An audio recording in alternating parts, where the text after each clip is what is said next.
I live in a neighborhood called Crazy Dale and everyone who has ever lived here is crazy as fuck.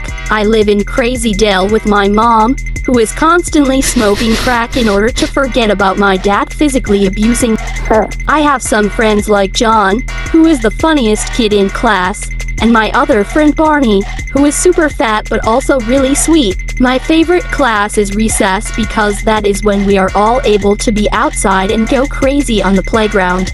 It is a pretty nice place, but most of us have some sort of mental illness and or are being abused in some way. That's just how Crazy Dale works. I want a divorce. Those were the words that I never wanted to hear from my mom. My parents had always been so in love that I thought they were going to live out some sort of fairy tale romance where they would grow old together. But those dreams were shattered the moment I heard her say it. I felt like my entire life had just fallen apart right before my very eyes. Why?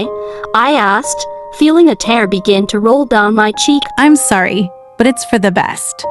I can't stay in this marriage anymore. I didn't understand what she meant by that, but what about me? What am I supposed to do? You can live with your father. She replied. My eyes widened. But he's a terrible person. He always hits you and says awful things about you. She shook her head. He's changed, and I think he's ready to take care of you now.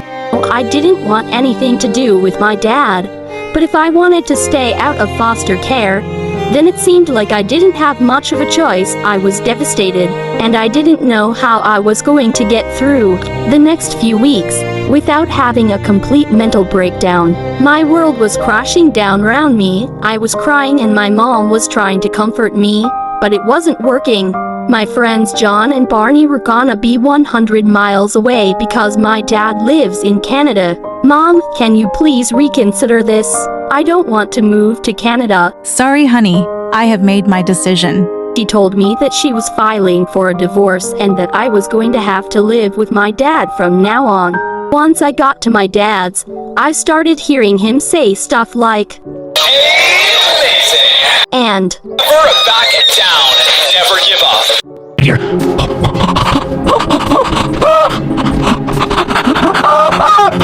I walked into my dad's gaming room, where I saw him playing the hit game Fortnite, while some young woman was sucking his dick under the desk. Dad, why do you have some woman sucking your dick? It is part of my Fortnite gaming strategy. How is a young girl sucking your dick a strategy for a video game? Well, daughter, you see, it makes my brain release a ton of dopamine, and that makes me good at video games. Do you not get it? No, I do not get it at all. I didn't understand why my dad had this strange fetish. Tiffany, get out! My daughter is here. Okay, Nick, but you gotta pay me for the service. What service is that? Is that for your dick sucking, or are you just a hooker? Oh no, I'm not a prostitute. I'm just a woman who has a fetish for sucking men's dicks. And I want to be paid this time because your cock is very small. Most of the men I suck dicks for are much bigger. Well, Tiffany, you are a whore, and no one can ever know that I am a man who has a fetish for having sex with young women. Oh, trust me, I'm not telling anyone. I decided that I was gonna tell my mom about what I saw because she had to know the kind of person she was divorcing. I dialed her number. Mom, I just saw some lady sucking on Dad's pee-pee underneath the desk. What? That's not normal. Your dad is not normal. Yeah, I know. You can't live with him. Come back home.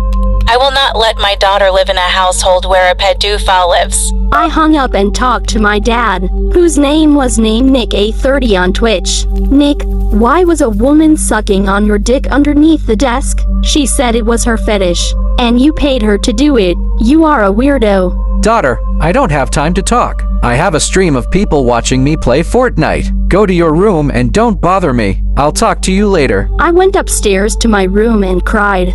I'll be crying in my bed. The next day, I was woken up by the smell of bacon. It was a smell I hadn't experienced in a long time, and it made me happy. Good morning, daughter. Morning, Dad. We ate breakfast together, and it felt nice. Afterward, we went to the park and played football. It was a perfect day. Hello. Oh, hi, Jennifer. How are you? He was silent for a few seconds. Yeah, I understand, but you can't keep me away from my daughter. She's my flesh and blood. We're a family. Look, I've made up my mind. I'm staying here with my daughter, and if you don't like it, then you can go fuck yourself. He hung up the phone. My dad was a cool guy. He had been through a lot, but he was always there for me. Thank you, Dad, for sticking up for me. You are a really cool guy. Remember, daughter, never back down, never give up. Now, let us go back to playing Fortnite.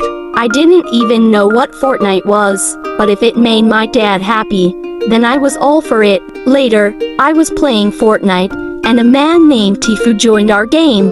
Hey, Nick 830. Hello, Tifu. So you got divorced recently. I'm sorry about that. Yeah, it was rough, but I'm glad it happened. What do you mean? Well, my wife was a real bitch, and now I can be with my daughter all the time. We're a team, and we'll always be there for each other. That's great. Dude. Hey, you should come over for dinner sometime. My daughter is a big fan of yours. Sure.